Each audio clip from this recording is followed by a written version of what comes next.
10 o'clock here on the Q96.5 FM. One person who has not run away, who is actually on the other end of our telephone line right now, is the president of Northwest State Community College, Micheal Thomson. How does that work, not being on campus? Technology is good these days, isn't it?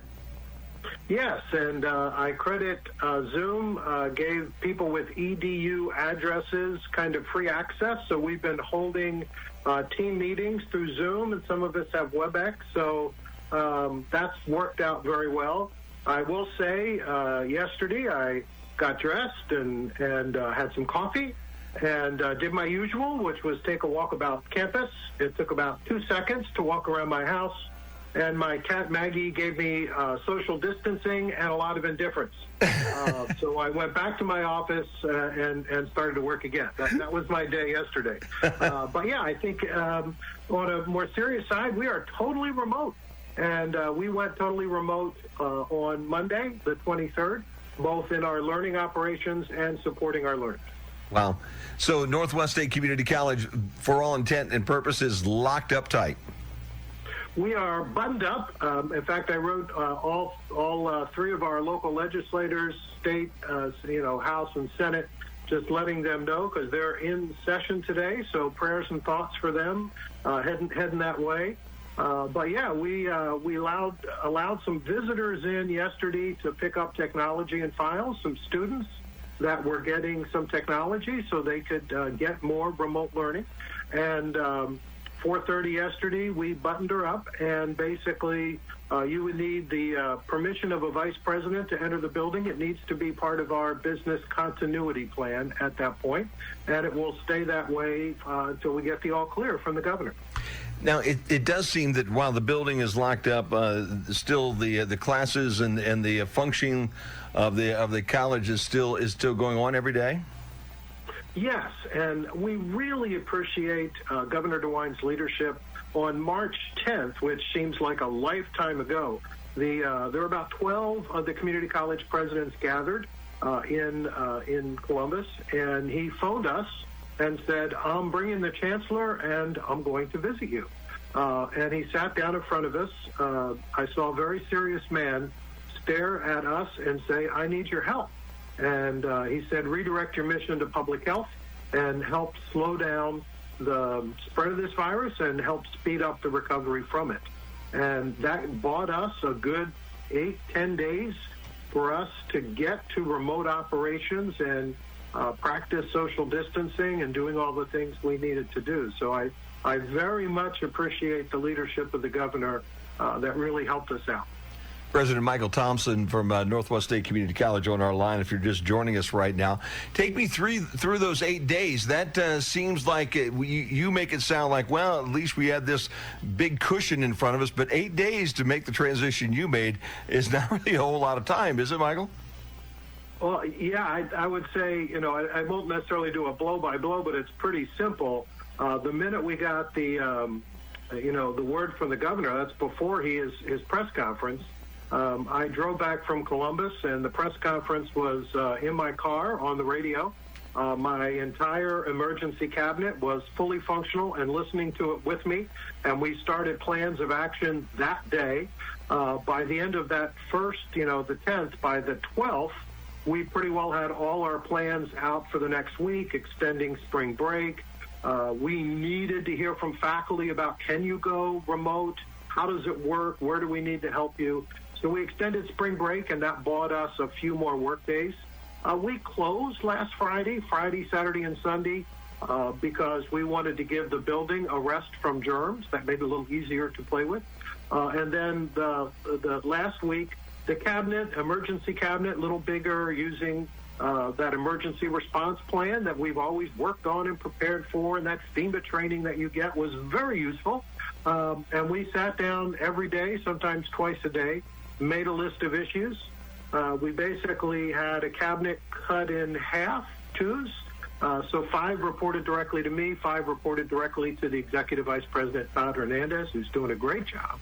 And we each would check in with our Vice President, solve problems immediately, gather for an hour or so, and then listen to the governor. And then once that was done, we'd make a new set of action plans. And every day we just had to bend to the next plan. So last week, about Tuesday, we said we know we're going to be shut down at some point. Stay at home is coming. So we made a plan if we were able to stay open, and then made a plan if we were to close. Put those into effect by last Thursday, just a few days ago, and allowed Monday to be a pickup day so that we could get tech in students' hands in particular, and some people to get files and other things to work off-site. And we were very happy. We got, just as a kind of collaboration point, we're not acting alone. All 23 community college presidents have been on phone calls kind of benchmarking what we're doing, so we're doing things alike. So Ron and Steve in our area, Tara and Owens, are doing the same thing. And we have a base camp, a virtual base camp, where we post things together. And I got a little hint Saturday night the governor was going to give the stay-at-home order on Sunday. So my team had a lot of stuff ready. So the minute that stay-at-home order came out, we sent rave alerts, emails, and messages immediately. And we're very thankful we had that Monday day for pickup. That was the last little bit of time we needed. But, yeah, it's been a, people talk about the new normal. And as a cancer survivor, I am quite used to the word new normal. But it's interesting when you have a new normal every day and sometimes every hour. That was a little different. But very proud of our team. I didn't hear any grumbling, any mumbling. People knew that this was a serious health issue and that we needed to respond appropriately. I particularly applaud our faculty who pivoted. They came back Monday from their spring break and worked tirelessly to get our learning remote. I think there'll be a handful of classes in industrial arts, some nursing clinicals that we just can't get to. They might be more on the incomplete side and finish a little bit later. But we're working hard to get everybody to the finish line for their course remote. And then we haven't made plans on, what we're going to do for graduation. But if students have completed their coursework, and many have, we might have a little virtual graduation to make sure people get those diplomas in their hands, because they'll need those as they step forward. So it's a day-by-day thing, and we're pretty positive. We're doing the things the governor asks, and we're seeing good progress. Obviously, you're one of the people that are very much in the governor's camp and the way that they've done business and the way he's handled this so far, Mike? I would say so, and it helps when a leader, the governor, kind of stares you in the eye and tells you what he wants. And for me, that personal contact was incredibly helpful to understand what's going on. And if you read the national media, Governor DeWine and a couple of the other governors have been highly praised by media from all different types of outlets for trying to stay one step ahead, especially since we're trying to bend behavior to something that we can't see. And it's just hard for people, including myself, to kind of radically change my behavior for something I just can't see and wrap my head around. And the governor used some reading that he had that I was familiar with on the influenza epidemic from the early 1900s. And I lived in Philadelphia, and my parents and grandparents talked about how bad that was. Some of our family members that did not make it through that adventure. So when he talked about the difference between St. Louis and Philadelphia and bending the curve and slowing it down, it hit my heartstring pretty hard because of my family's experience. So I just appreciate calm, direct leadership. That's what you need when you're in a crisis. Now, are the educational heads in the state of Ohio and maybe some of the business heads getting any inside information, or is the press conference that Governor DeWine does every afternoon the only information that you basically receive from the state? I think we get a little bit of a heads up on a key thing. Like the stay at home, we kind of knew that was coming. So the day before, we said, heads up, you might see this. So that gave us, me as a president and the other 23 community college presidents, that gave us a couple hours head start. So when the press conference was going on, we were already pushing things out. But for the most part, we've been watching the 2 o'clock press conference, and then I'll do a virtual poll with our emergency cabinet, and then we'll move based upon what the vice presidents are thinking at that time. You've discussed that emergency cabinet a couple of times here. Dr. Thomson, tell me a little bit who's on that cabinet. Who are those people that you are meeting with every day? So typically, a regular president's cabinet is going to have the leader of the academics, leader of the students. I have an executive vice president, the leader of HR. There's a handful, about 6 or 7 of us that meet every week, and we have strategic and then operational issues. But the minute you're in what's called a level 1 kind of safety crisis, which is an incident that the college leadership is responsible for, understanding that level 2, you might be connected more to a health department or a fire department. At a level 3, let's say a building, burns down or there's some large, really difficult problem. Typically, I get sent home and FEMA and other people take over. So we knew we're in a level 1, and so I immediately added campus police, physical plant, the communications people, and occasionally as needed or ad hoc people at the table, because that first week it was very much about contacting everybody that had events on campus and giving clear directions about what we were going to do and not do, and then the little bit later it was very much about public safety and physical plant, setting up the social distancing, the cleaning of the campus, the rules of going only through one entrance, signing in every day. How do we do things? So you needed to have that kind of right in front of you every day. And so a level 1 emergency cabinet looks at what's the most important things you need to do, gathers the people every day and deals with it. And frankly, everybody's on the hot seat, little by little. Right now, Vice President Dan Berklow and Vice President Lana Snyder, who represent our academics and learner support, they're on the hot seat because we pivoted to remote learning. And, there's where we want to make sure all the students are getting connected. We want to make sure our faculty get all the support that they need. And we know there's going to be bumps in the road. So right now we have a team of 10 plus that are fully supporting the faculty and fully supporting our students. As that kind of moves on in a couple weeks, maybe we move to some other issue that we have to deal with. As an example, Henry County Health Department, Glenn called, and we've already made an asset review of the institution. We have 10 hospital beds, and we have some personal protective equipment. So we've already assembled all of that. These are things you do in an emergency cabinet mode, and given it to the health department, all the information, so that at any time they would need to use us or Fort County. Tim's a great partner. Use our parking lots for testing, or use one of our buildings to gather, or put people in, for triaging. That we're fully functioning in that mode right now, just waiting for that next step to come. And if it never comes, we're thankful. Yes. But if it does, we're ready. Have you ever been through anything like this, Dr. Thomson? Not in my lifetime. I think I've had multiple other kind of level 1 incidents, small things like maybe water is broken and, you have to shut everything down immediately. I did have, about 8-10 years ago, a suicide on campus. And it happened at about 9 o'clock in the morning, and I personally knew the family. They were members of my local church, and so learned a lot of lessons about the importance of treating people well. For example, we've put up a private Facebook site for our team, and we've been posting self-care and encouraging notes to them every day.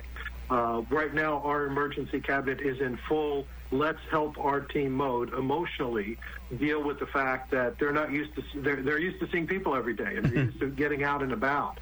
And the shiny of being at home will wear off pretty soon. So we want to make sure that the employee assistance program numbers are out there, and that our students have our counseling numbers and the other counseling services that we know they're going to get to. It's just a matter of time. So, lessons, I would say this is a once in a lifetime, frankly.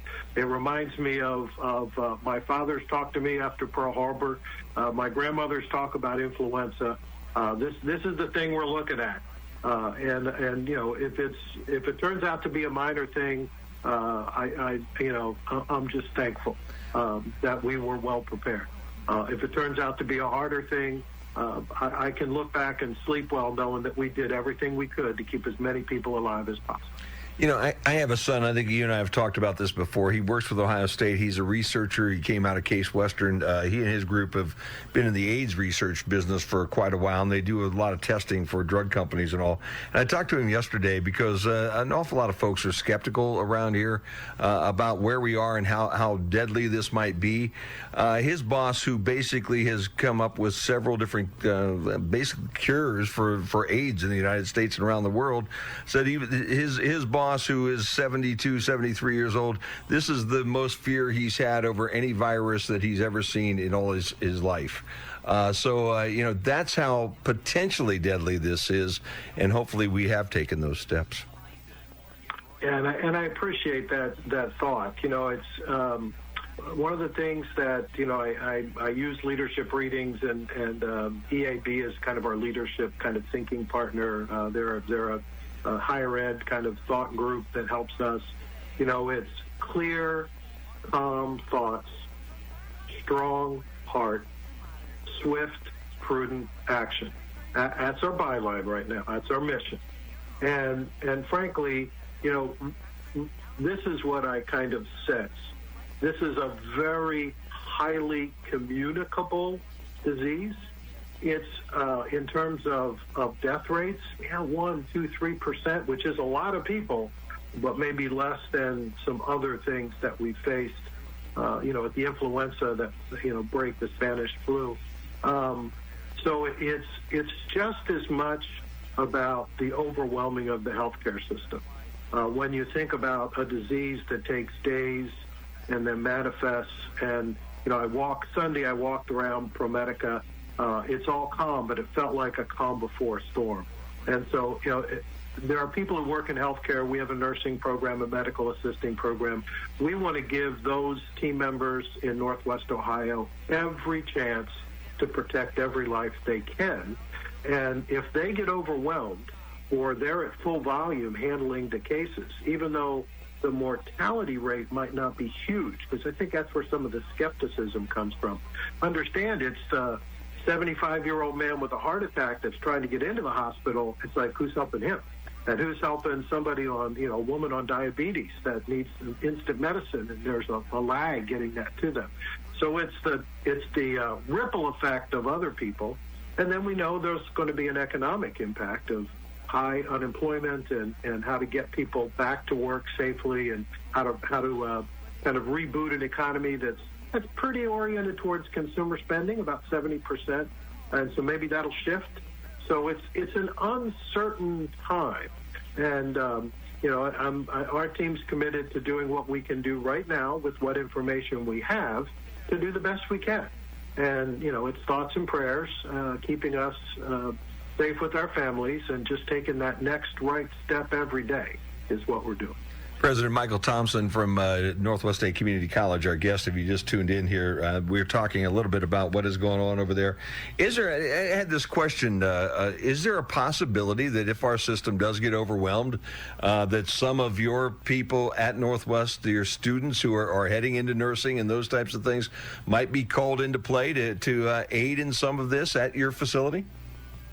Well, I've already put the question out to the nursing program, and I'll let I'm an empowered vice president kind of leader. It's like, ask people that know their stuff and turn them loose, get out of their way. So our nursing team is already well in hand. They'll be working with the Ohio Board of Nursing and other groups. Some of our nursing faculty members have, you know, strong nursing skills, and some of them might be in more of a high-risk category, and I read that and hear that in the news all the time. So I think there is going to be a call for some of our people that might not all the way be through a program to kind of help out in some way. They could be, you know, doing some things from disease backtracking for the health department or triage work appropriately, but that I leave that up to our professionals. I could look at that and listen to the same news that you listen to. I know right now any health expert is starting to talk about going deeper back into the well, to either find people that are almost ready, what can they do, and then people that have kind of left the field into other related fields, pulling them back in. And I think that's the same way with space. We have 10 beds, 10 nursing beds, because we have a simulation, and if we need to, we'll use those. I'm not going to make that choice. Henry County Health Department will make that choice, and the best way to do that. Interesting.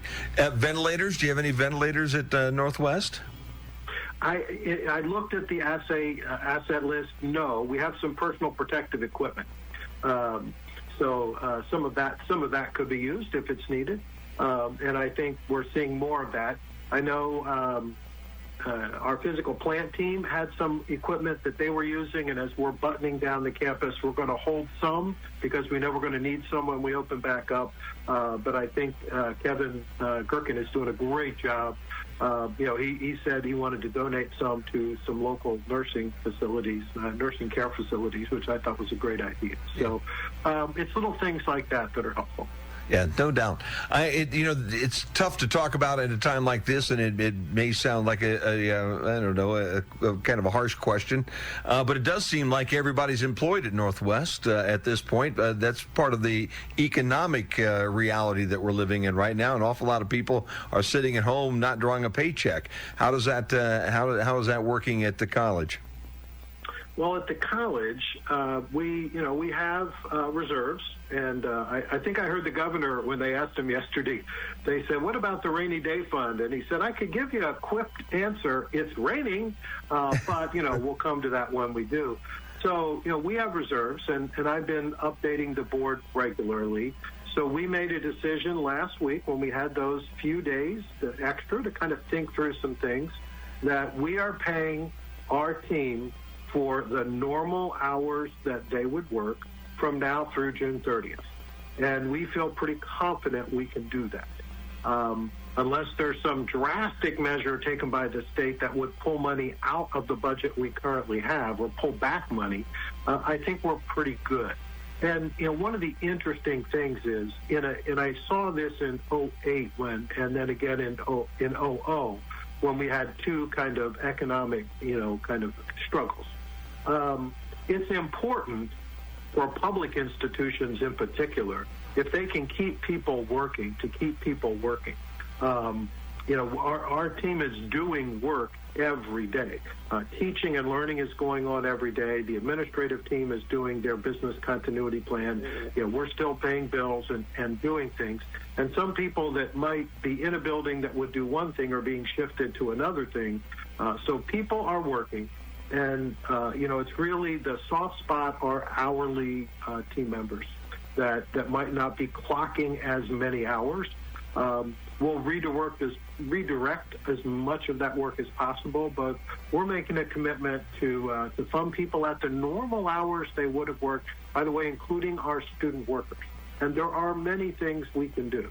We have an accreditation coming up in the fall, and we have other large tasks that we can give people work, meaningful work at this time. And as a public institution, that's a good thing to do because we're trying to keep people off of an unemployment role that is getting overwhelmed. And so, that's part of our public service. It is, in fact, doing those types of things. Interesting. I know you have no crystal balls. I know there's no way of projecting anything. But do you have any sense whatsoever when we might get back to more normalcy around Northwest Ohio? Well, I read the same things that everybody else reads. So it's a time of uncertainty. I think it's clearly weeks. It's we first put up April 6th as a marker, and there isn't a person on my team that even thinks that date is worth using. I mean, I recut a video last night because I had April 6th in that video, and I went, I can't even say that anymore. It's weeks. 6 weeks, 8 weeks. Now, maybe we can, if you look at the stay-at-home order, there's a lot of room for restaurants and essential businesses. And, we're one of the essential businesses. Our job is to be open to support remote learning, and that was listed in the order. Maybe if we can get past the first wave and kind of figure out some things, we can see some forward movement about being out and about a little bit more and kind of getting through. So I'm thinking this. It's kind of, and I'm not looking at the stay-at-home order more than 6 to 8 weeks to get through that first wave of patients. And if we can keep a recurrence, I think that would be good. It would be very good. I read the map every day. There's a handful of cases in Defiance, and there's been one passing in Lucas and a handful in Lucas and Wood. So we've been pretty blessed so far, and I'm feeling good about that. But we do need to stay vigilant, because sooner or later things will happen. And so my crystal ball is keep yourself safe, keep your family safe. Listen to the governor and Dr. Acton. Follow what's going on, and I know there's a lot of anxiety in this time of uncertainty, and we need to be with each other, and those kind of rub up against each other, right? Our need to be with each other is now, we're supporting each other by staying apart. So I think my crystal ball would say something like, we're going to learn absolutely wonderful new ways to learn how to use digital tools that might have taken a lot longer. People are now getting quite good at. So I think we're going to see a different economy when we come out of this, and the ability, a more universal ability of people to use digital tools for connectivity that used to be maybe more the purview of a younger generation is now going to be the purview of everyone, that we can put tech in their hands. So I look at the good side of maybe the economy is going to look a little different, a little reboot. And I look forward to that time. One example of that, because I know I've taken more time than I should have, but I'm going to let you go in a minute. But one example of that, Michael, yesterday I was in a restaurant. The other side of my business is a sales type situation on the cable. And I asked one of the restaurateurs, and Brian, how things were going. He says, a lot better than what I thought, because of that electronic media. I'm getting all these orders, and we're delivering, and he says the next phase of my business when we come out of this is I will have a carry-out or delivery business that I never had before. Paying the light bills, keeping the doors open the way that he's supposed to, but hopeful that this ends kind of soon, and he'll have another way of making some revenue that he never thought of before this all happened. Yeah, it's really powerful. I know I read something yesterday that my wife Karen gave me about the safety of food. I was worried, like, is that like not safe, or is it safe? And CDC was pretty encouraging that using a takeout order is pretty safe. They rated risk as very low. So I think people in Northwest Ohio really understand shop local, buy local, support local. Defiance had a bridge down and for a long time. And every week I made, one extra trip downtown and bought one more thing that I would have normally from a local coffee vendor or something to make sure those downtown businesses got a little touch. And I think this is a time that we can help step up by using our local food vendors, take a little pressure off the supermarkets. I think that would be a good way that, maybe it's going to be Pizza Thursday night, at the Thomson house for a while, and, get a second one and make it half-baked and bring it home. You can cook it a couple days later, right? So you don't make 2 trips. So, sure. Little things like that will make a difference to our local merchants. Very proud of Joel Miller, who's my new board chair. He's, in Henry County, Napoleon. So I get those as part of my, part of a lot of the chambers. But he's been really good, as all the other chambers of commerce have been, updating their businesses every day. So for your listeners out there, buy local has a new flavor now, and that's a way to help small business. Right? President Michael Thomson has been our guest here for the past half hour. I'm going to let him get back to his work from his hidden bunker in Defiance, Ohio. And, hey, I really appreciate all the things that you guys have done to keep the world spinning on the right direction at Northwest. And I do appreciate your time. And any time you'd like to pick up the phone over the course of the next few weeks or months, however long this takes, and give us an update, we'd love to chat. Well, it's our pleasure. I'm blessed with a really good team. And we'll do whatever it takes to get through this and then help train people to the next thing we need to do. Fantastic. Dr. Thomson, thank you for your time today. Be well, and we'll talk soon. Thank you. 10:32 on the Q96.5 FM. Back into classic We hits. are Northwest Ohio's classic hit station. Q96.5 WQCT.